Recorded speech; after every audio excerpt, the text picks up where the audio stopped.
Suddenly, she grabbed my throat and lifted me into the air. I struggled to breathe. I kicked and thrashed, but couldn't break free. Then the ghost threw me against the wall. I was badly hurt as I hit the wall and fell to the floor. Robbie and Olive ran over to me. They helped me up, opened the door, and we started running. I was in too much pain to run. My whole body was drenched in blood. As we reached the 4th floor, the manager blocked our way. Blood was dripping from his eyeless sockets, and his long tongue came out, licking Robbie's face. Seeing this terrifying sight, Olive screamed loudly. I was too scared to scream or run. Suddenly, I felt someone licking the blood off my neck. My body shuddered as if struck by an electric shock. When I turned around, I saw the ghostly girl with her long tongue out, licking the blood from my head injury. She was cutting flesh from her own body with a sharp knife and eating it. Seeing this, my head started spinning. At that moment, Robbie screamed loudly. I saw the demonic manager biting chunks of flesh from Robbie's body and chewing them. Just then, I screamed loudly. My whole body was drenched in sweat. I breathed a sigh of relief. It had all been a dream. But why did I have such a horrible, terrifying dream? Then I remembered the writing on the wall. I felt compelled to check if the writing in my dream matched the real one. Thinking this, I got out of bed and went to the wall in the corner. The whole room was lit by a dim light, but one spot was very dark, and someone seemed to be standing there.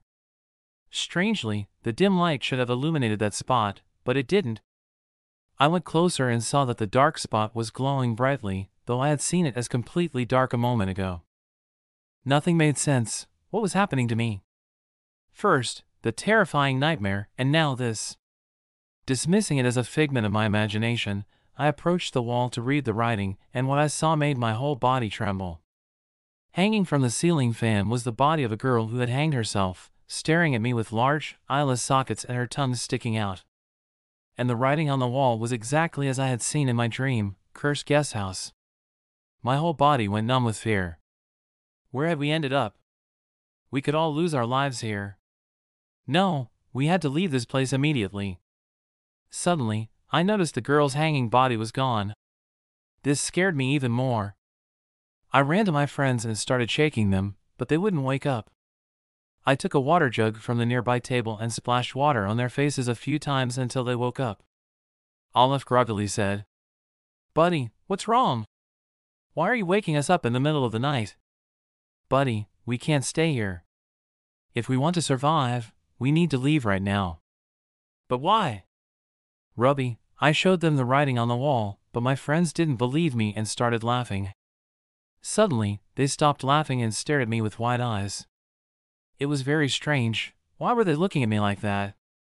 And why were they trembling? It seemed they were terrified of something. I asked, "Hey, what are you looking at like that?" Olive, with a trembling voice, said, "Buddy, look behind you." I turned around and was shocked, beginning to feel immense fear. What I saw was exactly what I had seen a little while ago, a girl with her tongue out, wide eyes, and her body hanging from the ceiling fan. Seeing this, Robbie said we needed to get out of there. I thought to myself, now you believe me. We quickly grabbed our bags and left the room. Outside, we were all shocked to see that the entire building looked burnt down. But when we had arrived, everything had looked so beautiful and well-maintained. Was it just an illusion? While I stood there, Robbie grabbed my hand and pulled me downstairs. Suddenly, we all stopped in our tracks as we saw the manager floating towards us in the air. We panicked and quickly ran into a room. We thought we were safe, but we were still in danger. We saw a girl on the bed biting and tearing apart the body of a child. Robbie screamed loudly. I quickly covered his mouth and said, "Be quiet, or we will all be killed by these spirits." As the girl ran towards us, we didn't wait, we ran out of the room in fear. On the 2nd floor, we encountered another problem.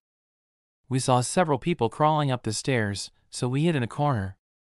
But we didn't notice that there was a spirit sitting next to us, sucking blood from a dog's corpse. Its face was covered in blood, and it was tearing the dog's belly apart with long, black, crooked nails, chewing on its liver. Seeing this, we all covered our mouths. We were trembling with fear. We were trying to move away slowly, but it didn't work. The spirit scratched Rubby's back with its sharp nails, making him scream in pain. Rubby writhed in agony, and Olive and I grabbed him and ran. The spirit shouted after us, "Where will you run? You will all die by our hands." We finally made it out of the building and were gasping for breath. We never expected such a nightmarish experience.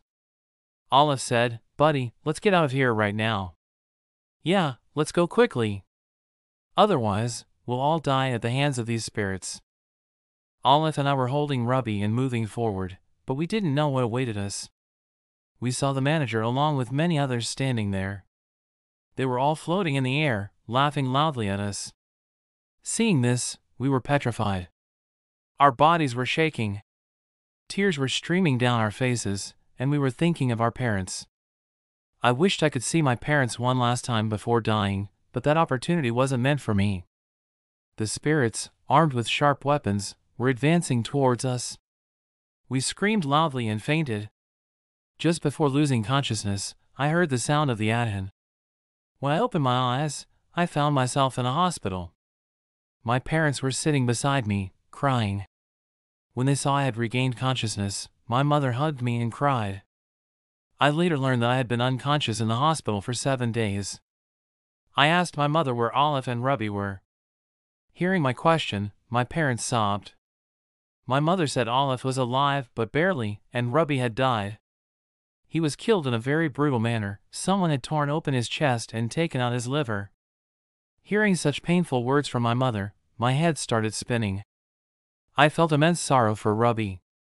If we had left for the railway station as Rubby had suggested, he wouldn't have died. Tears rolled down my cheeks. Suddenly, I noticed something in the corner of the cabin.